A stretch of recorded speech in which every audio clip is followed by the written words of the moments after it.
بقرآني وإيماني وتكبيرات إخواني بقرآني وإيماني وتكبيرات إخواني أرد الكافر الجاني بقرآني وأحمي منه أوطاني بقرآني أرد الكافر الجاني بقرآني وأحمي منه به نستعين على أمور الدنيا والدين وصلى الله على نبينا محمد وعلى آله وصحبه ومن اهتدى بهداه إلى يوم الدين وبعد إن شاء الله تعالى ومحاضرة ذني صديحات مالكي كواد مؤتمر كنا أو عوان كذا نقول حقوق ذا لبذا إسقاء إسكوليهين هي فضيلة الشيخ عبد القادر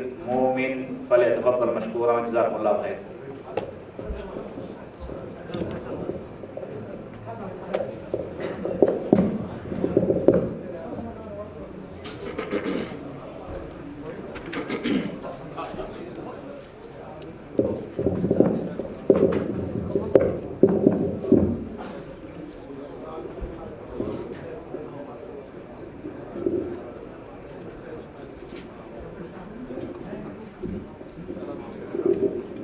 إن الحمد لله نحمده ونستعينه ونستغفره ونعوذ بالله من شرور أنفسنا ومن سيئات أعمالنا من يهده الله فلا مضل له ومن يضلل فلا هادي له وأشهد أن لا إله إلا الله وأشهد أن محمدا عبده ورسوله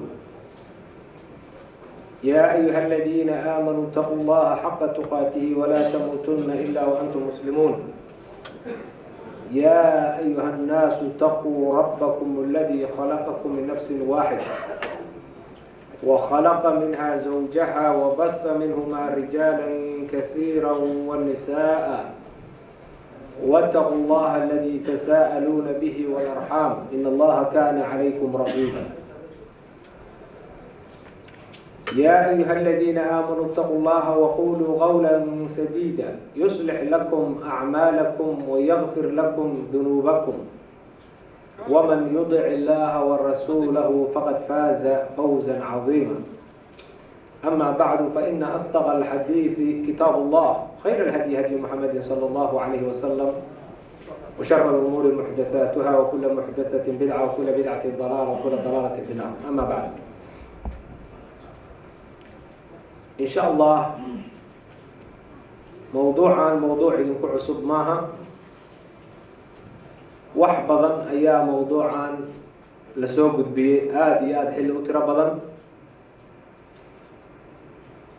أم واحد أوران كرام مؤتمرات كان لقبتو من أن لقاها دوايري صادرت وحوي وموضوع كدرك سنتين oo nin walbi uu garanayo wixii laga yiri iyo wixii ka jira rag iyo dumarba aad iyo aad baa loo ogyahay loo garanayaa waxay marka iska noqonaysaa insha Allah xasuusin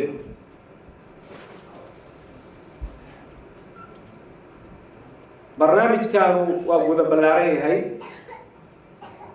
sidaa darteed insha Allah tacaala waxaa jiri doona sidaan horay insha Allah aan isugu ogeyn laba muxaadaro oo kale oo xiriir la leh arrinkan ama mu'tamarka oo dhan waxa laga yaabaa arrimahan inuu hadba dhinac kaga yimaado oo ka hadlo maadaama uu magaciisuba uu usrada ama reerka ku saabsan yahay marka wixii laga tago insha Allah waxa laga yaabaa wax badan inaan laga sheegin wixii laga tago meelaha kale ayaa lagu sheegi doonaa biidhnillaahi tacaala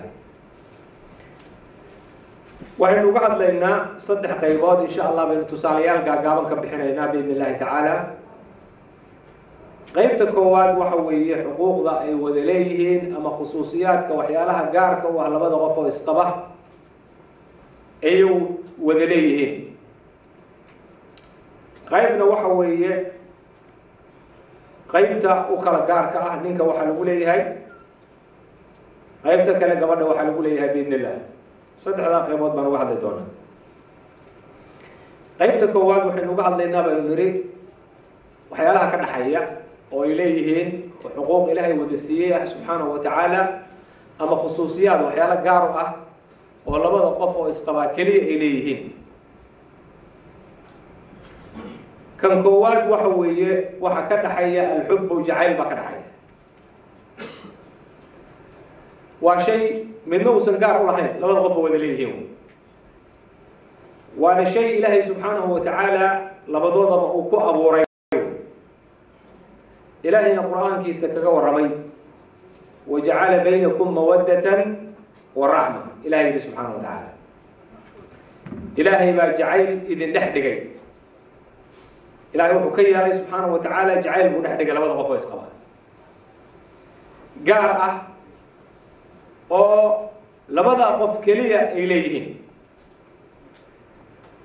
sidaa darteed baad waataad aragteen oo laba qof oo aan isaqoon oo muddo yar isiqaan baa isu imaanaya, wax walbay isu hurayaan, wax walbay isa siinayaan, cid walbay iska jecel yihiin.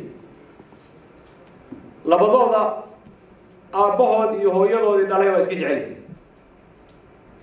hooyadaa waxaa laga yaabaa sanadkii 2 mar baa wacda, haddaanay halkan joogin, hadday joogtona dhowr wiigi markaad joogtaa maalin soo booqataa baa laga yaabaa. laakiin wadaadaada maalintii inaad dhowr mar wacdo baa laga yaabaa, telefoon u dirto adigoo saaka soo kala tegay, ama iyadu intaas oo mar inay kusoo wacdo baa laga yaabaa. haddaad xoogaa soo daahdo way ka xanuunsanaysa. maxaa ku dhacay bay leedahay, ninkii arbu xanuun maxaa ku dhacay, baawur baa jeeray, ma dhib baa u timi, maxaa ku dhacay bay leedahay. arrinkaasu marka waxa weeye waa xubbi ilaahay isu geliyey subxaana wa tacaala. wajacala baynakum mawaddatan wa raxma. ilaahay baa dhex dhigay subxaanahu wa tacaala, wuxuu qalbigooda ku abuuray weeye oo nina uusan awood u lahayn. iyagu xataa awood uma leh. maxaa jira qalbiga adiga ma xukuntid. ilaahay subxaanahu wa tacaala ayaa qalbigan haya oo rogroga. saa darteed buu nabigu wuxuu yidhi sala allahu calayhi wasalam labada qof oo isqaba wax iska jecel ma aanu arag buu yidhi nabigu sala allahu calayhi wasalam. waxa isugu jacayl badan buu yidhi laba qof oo isqaba buu yidhi nabigu sal slam. nabiga sala allahu calayhi wasalam xamna binti jaxash gabadhii la oran jiray maalintii uxud, dagaalkii uxud, markii dagaalkii laga soo laabtay ayaa dadkii madiine ka hor yimaadeen nabiga sala allahu calayhi wasalam iyagoo dadkii la laayay ee shuhadada ahaa laga wareysanayo, nin walba qofkiisii in la dilay in kale uu ogaanayo. xamna markay nabiga ka hor timi, nabigu wuxuu u sheegay walaalkeed in lagu dilay meesha shuhadadii ka mid yahay cabdullah bni jaxsh. inna lillahi wa inna ilayhi raajicuun bay tiri. istikfaar bay ilaahay u weydiisay subxaanahu wa tacaala. nebigu haddana wuxuu u sheegay abtigeed in meesha lagu dilay. inna lillahi wa inna ilayhi raajicuun, istikfaar bay ilaahay u weydiisay. nebigu wuxuu u sheegay ninkeedii in lagu dilay muscab ibnu cumayr. muscab ibnu cumayr markii loo sheegay gabadha ilmaa ka soo booday. intii horena inna lillahi wa inna ilayhi raajicuun bay lahayd. walaalkeedaa loo sheegaya inna lillahi wa inna ilayhi raajicuun, ilaahay ha u naxariisto, dembigiisa allah ha dhaafo. ninkeedii markii loo sheegay ilmaa ka soo booday gabadha.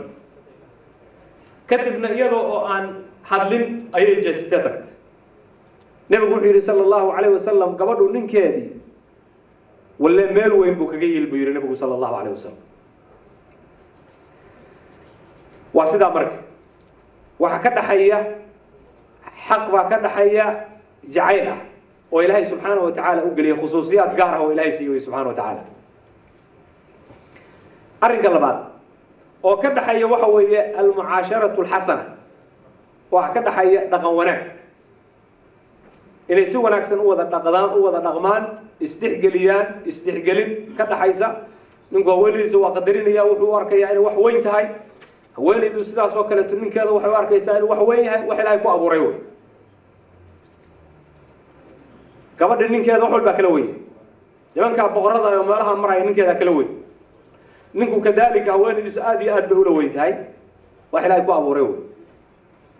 walidaalika baa ilaahay subxaanahu wa tacaala yidhi walahunna mithlu alladii calayhinna bilmacruuf walilrijaali calayhinna daraja. dumarku waxa ay leeyihiin macruufka raggu uu leeyahay oo kale wanaaga dhaqan wanaaga sida raggu u rabo in si wanaagsan loola dhaqmo kadalika dumarkuna saas oo kale in loola dhaqmo bay leeyihiin ayaa ilaahay leeyahay subxaanahu wa tacaala walilrijaali calayhina daraja raggu laakiin darajay dheer yihiin baa ilahay yidhi subxaanahu wa tacaala daraja ayay dheer yihiin laakiin iyaguna